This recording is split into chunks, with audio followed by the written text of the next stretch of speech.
Hi, I'm Zibby Owens, and you're listening to Moms Don't Have Time to Read Books. This episode is brought to you by Boombox Gifts, memory boxes filled with personal messages and photos from friends and family for your next special occasion. Check it out at boomboxgifts.com. I'm here today with Brian Solis. Brian is one of the world's leading digital anthropologists and futurists. We'll find out what that means. He is a frequent keynote speaker and is an award-winning author of 7 best-selling books. His latest book is LIFESCALE, How to Live a More Creative, Productive, and Happy Life. Good morning. Hello. It's nice to meet you. You too. Thanks so much for coming on Moms Don't Have Time to Read Books. I really appreciate it. Yeah, I love the name of it. So I'm super excited. Oh, Thank you. Thanks. So I want to start by just asking, what is a digital anthropologist and futurist? What does that mean? And how did you become that?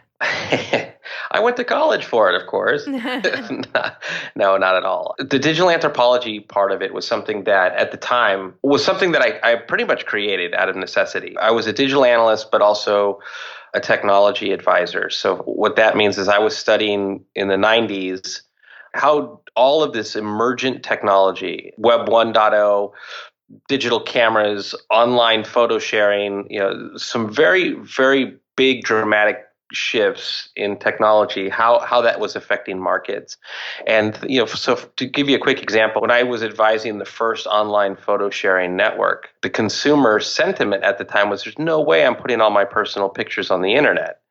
And then now that's all we do, right? And so somewhere along that path, people changed, norms changed, behaviors changed. And so I realized that in order to get technology adopted and understood, that I was going to have to understand people. And so that's where digital anthropology came into play, that I started applying anthropology, sociology, ethnography work into understanding how technology was and could reshape societies and behaviors and norms and values, et cetera. And understanding that actually really started to explain where markets were going. And so a futurist doesn't predict the future. A futurist plays out scenarios based on certain contexts so that you can make more, hopefully wiser decisions about the future and investments.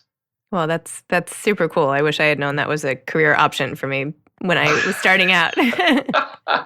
I'm going to lay it on the table for my kids, though. Like, this is one thing you could do. Sounds really awesome. So you're a digital anthropologist and futurist, one of the best, apparently. And then you've written 7 best-selling books, basically, right? 7 best-selling books. And now you've written LIFESCALE. So where did the idea for this book come from? Oh, boy. So I'll just kind of be super honest, might as well. Yeah, please. I tried writing another book, and the last 7 books have been really about what we kind of just talked about, technology's impact on markets and businesses, and how businesses need to adapt and change, and what the future of business organizations and markets look like, and not necessarily aimed anywhere towards the mainstream. They were really written for executives, and I thought that what would have been my 8th book was sort of a time to maybe start to bridge a little bit between writing for executives, but then also writing for the individual within the organization. Because the challenge that businesses face is that people aren't being empowered or recognized that they offer new ideas and that they can do things and that they do things differently, because they're still operating in these very rigid operational models. So I wanted to empower people to rise up and help businesses change a lot faster, because it's not happening fast enough. And I thought, okay, this is going to be my big breakout book. And I better write a proposal so that I can get editors to understand where I'm trying to go, since it's so different than what I've done in the past, and it's going to help me grow my audience. And so essentially what I was setting the stage for was the need to dig deep and create something that was going to be new and powerful and hopefully exciting and also market building for myself. So I couldn't even get past the proposal stage. I had hired an editor to help me just kind of polish the proposal. A proposal's really deep. It's deeper than I thought it was going to need to be. And I was getting all of these edits back that, can you explain this? This isn't coming across as I think you're thinking about it. And, next thing I know, it's months later. And I lost my drive and my passion for it. I was so frustrated, and I just gave up. And I never give up. And I just gave up, and I kind of just chalked it up to the fact that, well, I've got all these research reports I need to write anyway, so I don't want to take too much more of my time away from my day job. And then it just sat on my shoulders for months. Like, you failed, you didn't get that out, what's going on? And next thing I know, I just started soul searching and really thinking about the fact that a lot of my reports were going through similar types of edits. And at the end of the day, I still had to write a book. It still needed to get something done. And that's when I started to really understand, and this is why I was just going to say, I'll be honest, is that I didn't just fail in that. I also just really started to see a pattern of not failures, but not necessarily being truly my best self in every aspect of my life. So as a husband, as a father, as a friend, is that all of these things were sort of similar in that they shared sort of a shallower version of myself, kind of cultivating or just managing every single front that I work on. And that's when I started to study what was really going on in my life, that suddenly was okay. That when at what point in my life was it okay to just be this sliver of myself? And that's when I started to uncover the impacts of technology on everyday life. Ironically, the stuff that I studied all of these years, I was now studying how it was affecting my life. And long story short was, spoiler alert, technology's impact on us, our kids, is devastating. And we don't necessarily know because it's not actively marketed, just like cigarettes weren't marketed as they were bad for you at the beginning. And the real big spoiler was that they were designed to be distracting and they were designed to be addictive. And that's the revenue model. And the only answer for me, because I still had to write that book, was I wasn't going to give up technology because it's a big part of my life. I was just going to have to figure out how to live life now in a time where distractions are normal and technology is normal, and it's not like any of it's going away. It's going to get more complicated and more and easier at the same time. More devices, more apps, more services, more technologies. So I figured I needed a life manual, and that's what this book became. But I didn't know it was going to be my 8th book until I realized that it changed my life, and then I made it into a book. Wow. And I love how at the beginning of your book, you talk about how you'd gotten so distracted in your own life that you noticed you were too distracted to write the article you were working on, which was called How to Focus While Being Distracted. That was like my favorite part of your book. That's hilarious. It's true. And I had to build the discipline to even be able to focus to write an article like that, or even to write a book. And so the book was constructed to be the journey that I had to go on to fix my own life, and then fix it so that it would help others. And so it's not the book that I set out to write at all, but it is the book that I needed. And on the cover of your book, you illustrate a cycle. And speaking of illustrations, I feel like the design of this book is one of the coolest I've ever seen. I love how you have little sticky notes and little pieces of cardboard. Looks like they're like taped inside the book, and passages are highlighted. It's like the most user-friendly book ever. Like, it captures I certainly for the people who, their attention tends to wander, this book is so attention grabbing, and it's like the perfect way to design that. So anyway, I just thought that was the coolest. But anyway, on the cover of it, you show a cycle, which you break down in detail in the book. But what is the short version of how to break free from distractions, focus, spark creativity, and unlock new possibilities? What's like the couple sentence version of how people can do that? Oh, boy. Well, it's all very easy, actually. No, I'm just kidding. I guess the real answer is that each part of the book is broken out into stages of a journey. It's how I got the name LIFESCALE. And when you open the book, you see a little person running through what looks like a board game, like Chutes and Ladders or Candyland. And that was the inspiration behind what ended up becoming a very creative form of table of contents, of way of expression, so that you could see each stage of the journey that you were going to go on. And the reason I did that is because I didn't want to say, hey, by the way, changing your life is really complicated and it's going to be overwhelming. I wanted to make it so that you felt actually joy and excitement going through each stage. In the early stages, you have to learn how to be able to recognize or just at least be aware of what's happened to you or your loved ones or your kids, and also what's happening still. And I tried to write that not in a shock value way, but more of a did you know? And as a means of just kind of getting everybody to say, wow, I had no idea, and this makes sense. And then the next stage, you go on to be able to what I call productivity hacks, just teaching yourself how to focus for 1 minute, eventually 25 minutes, eventually 60 minutes, because we can't go on this journey, we can't learn, we can't change if we can't take the time to actually focus. And that's one of the stories I'll quickly share is the Pomodoro technique was something that was really profound for me, that it teaches you that, like the kitchen timer, teaches you to focus in 25-minute bursts, and then you take a 5-minute break. And the first time I tried it, I was keeping a scorecard, and I couldn't even make it, I think, 3 minutes before I physically reached for my phone without a notification. It was just embedded in my wiring that, hey, I should probably reach for my phone now. And so it wasn't even because of a distraction. It was just because it was baked into my rituals or my behaviors so deeply that I didn't even notice that's what I was doing. But every time you do something like that, let's just say you're trying to focus on a particular task, every time you allow yourself to be distracted, it takes about 23 minutes to get back into the zone. And if you think about it, the average person gets about 200 notifications a day. That's a lot that you're pulling away from whatever that task at hand is. And without building the skills to kind of be able to put those at bay and to focus, our work is actually degrading. And that's what happened in my proposal, that I wasn't, even though I felt I was great and that social media and every device that I use reminds me that I'm the center of the universe, because every time I say something or post something, people react.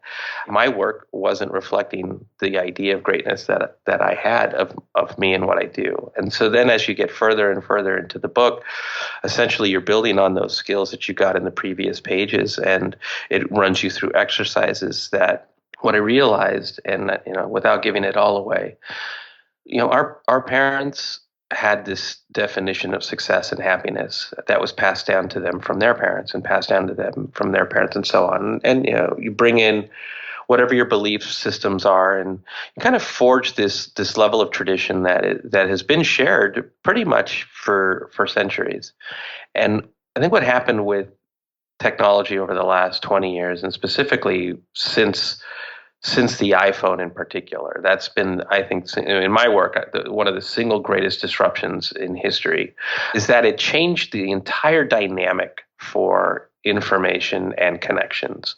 It empowered individuals for the first time to be the source of information. It empowered people to connect instantly with anyone around the world.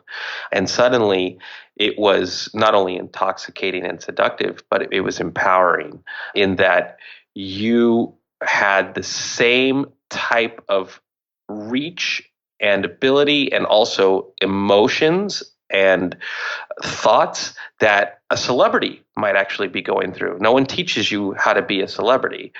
And when you are one, suddenly your entire life is upside down. And this is why we see so many celebrities struggle with life, because you didn't have the foundation for it, and you have to sort of learn on the job. And some people fail dramatically, and others take time to sort of cope and learn how to work with it, and others hire the best people around them to help them navigate it all. But not us.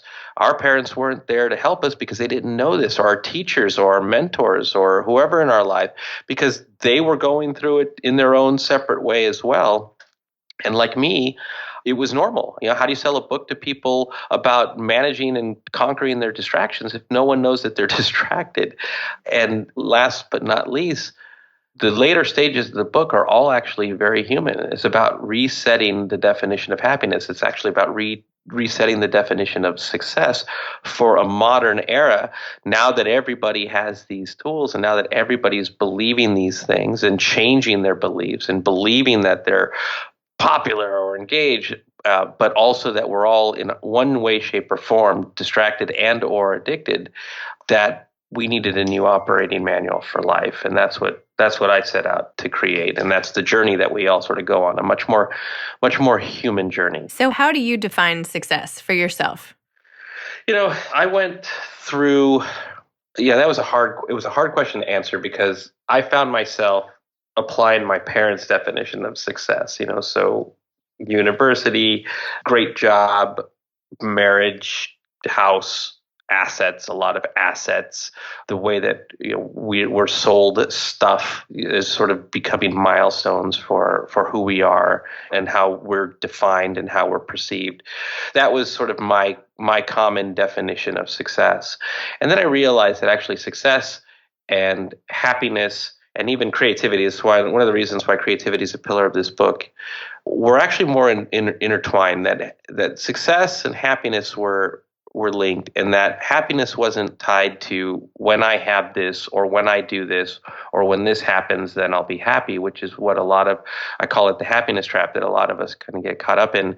It was that happiness was actually inside of me now, and that the act of creating rather than consuming actually was also an exercise of sort of bringing out more and more happiness that I wasn't allowing myself to feel. That being present, even as simple as just putting everything aside and taking my kids out for a walk, was happiness. And things that I just wasn't getting to that are on my list, and then suddenly you lose time. So success actually were things that I was allowing myself to feel every single day, but also not getting distracted away from the goals that I was setting and the vision that I was putting together, that I was assembling in a physical manifestation of what I was visualizing that I wanted to do. That wasn't success, but those were goals, and that I was creating milestones that allowed me to feel success and also allowed me to feel happiness on the way to those goals. So it was something that I could just enjoy now. One of the many interesting things in your book was when you cited neurologist Dr. Daniel Levitin's study, which said that every time you switch tasks, your brain engages in a neurochemical switch that uses up nutrients in the brain to accomplish it. So if you're doing 4 or 5 things at once, you're not actually doing 4 or 5 things at once. You're just switching and exhausting your brain. And so there are some dangers to that, which I feel is something that leads to distraction, right? Because we're all multitasking all the time. And I read that and thought, well, is that why I can't even retrieve the words I need half the time? All this stuff, my brain is doing one of those swirlies that the computer does. It's frozen. Are these dangers of multitasking, are these reversible? If I just tone it down a little bit for a while, will the words come when I want them? Or is it long-term effects of this technology? What do you think? Oh, I have the answer, but I'll ask you a question first. You ever sat around a table with friends and tried to recall the name of the movie or who the actress or actor was in the movie, or some moment in time that everybody was talking about, and no one had the answer, but it was on the tip of everybody's tongue, and so somebody said, "Well, let's just Google it." Mm-hmm. We all do that. It's just sort of a sign of what happens is the more you do that, or the more you look something up, you're actually preventing your short and long-term memory from sort of firing as a fit muscle, right? So you sort of become dependent on the instant access to information. The same is true with multitasking. You're essentially rewiring your brain to function differently. And it's the reason why I couldn't, for example, go deep and with great clarity on my proposal when I failed, because my brain was so used to operating at this much more superficial level, multitasking, probably checking social media, responding to emails, answering calls and texts, all while trying to write this proposal. So I was operating in a very normal way, but not understanding the impacts of what your brain is actually producing. So when you multitask, you're essentially just kind of skating or surfing along. You're not actually doing the best job that you can do. So, for example, if you were single tasking, but life kind of rewards us for thinking that we are multitasking and that we're getting all of these things done. But if you were to really sort of assess and compare your work to several years ago, you'll see, wow, it's not as great as I thought it was. So yes, it's exactly what happens. And so at the end of the day, your brain is exhausted, but so is your body, because when you're also multitasking, it's not just your brain that's producing all of these different nutrients. It's actually your body producing everything from endorphins, oxytocin, 6 different chemicals, for example, at any time when you're using social media. And it's not unlike what happens to your body when you're using any type of stimulant, that your body gets sort of, I don't want to use the word addicted because that does happen, but it's such a strong word. But let's just say it gets used to that as being the normal. And so then therefore it craves it. And then you build your patterns around it. And so over time, it has huge health and wellness implications that we're just now starting to study, that aren't just affecting your memory, but also affecting your happiness, but also every health implication that you could imagine, from being exhausted to being addicted, are all now starting to be linked to our uses of technology. The good news is that, and I'm like, great, this is a great conversation. I feel awesome. I'm like doomed now, but the great news is that every time you go to sleep, your body, for the most part, if you get a good night's sleep, actually recreates or reproduces those nutrients. And so you have a choice when you wake up the next morning how you want to use them. And I made a decision that I wasn't going to give up technology. I was just going to be more mindful about how I was going to use it. And I was going to focus on rebuilding me and rebuilding me for my family and also professionally, because I still have ideas and things I want to conquer. And so all I had to do was find a way that was pleasant and encouraging and motivating to then rewire my brain and my body intentionally. And that's what LifeScale does. And as you described in the book, that it's visually appealing. I tried to make it fun and inspiring, that, yeah, of course I want to take control. And it's not fair that all of these things happened in my life without actually me saying, yeah, this is okay, that we just sort of went along with it. And all because companies decided that they were going to design them to be what they became.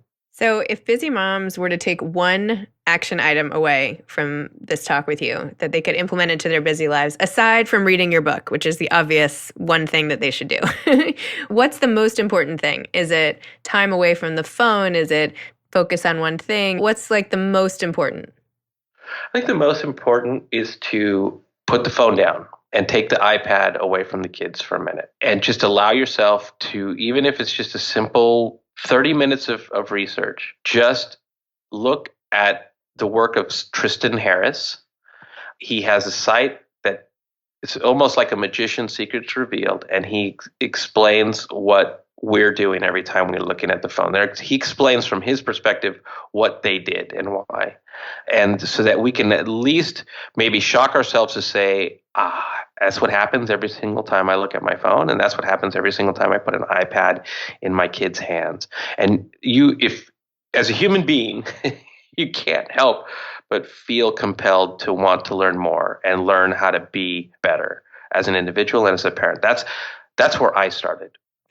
And do you have any advice to aspiring authors, maybe someone similarly struggling with a proposal the way you were, or someone struggling to convey something they think is really important? Yeah, before you go on the LifeScale journey, you might want to take a look at the work of a gentleman by the name of Cal Newport, and he wrote a book called Deep Work. Now, the book itself is very deep, but there are some really, really, really interesting things that help you understand what the foundation of deep work. Writing a book is deep work. A lot of people write the book because they see it as a form of self-expression. So anything I create or anything I write is great. You have to actually understand it's not about what you create, it's what people consume. And you're writing for someone in a way that is going to really touch them. Just like the design of the book was meant to, I know you're distracted, so I'm going to create a piece of paper that doesn't just speak to you, but it helps you turn the pages. And so that type of design with intention was audience driven. And the only way to get there was to allow myself the depth and the time to even have that idea. And we don't give ourselves that space. And Deep Work by Cal Newport was one of the things that helped me get that space. I ended up renting a place in Lake Tahoe and shutting everything out and turning everything off. And it was hard and it was painful. It was almost like going through withdrawals, because it is going through withdrawals, but I got there. And that's the best advice I could give you. The only way to do it is to allow yourself to do it at the depth that you could express yourself uniquely. Awesome. Well, thank you so much for all this fantastic advice. I am going to try not to be on my phone so much today, but I know I will fail, but at least I'll be aware of what I'm doing. And thank you so much for sharing your hard-earned wisdom with all the listeners. Thank you. Oh, it's my pleasure. Thank you. Okay. Bye. This episode has been brought to you by Boombox Gifts, memory boxes filled with personal messages and photos from friends and family for your next special occasion. boomboxgifts.com. Thanks to Ryan and Steve at Texture Sound for the audio editing and mixing. Thanks for listening to Moms Don't Have Time to Read Books.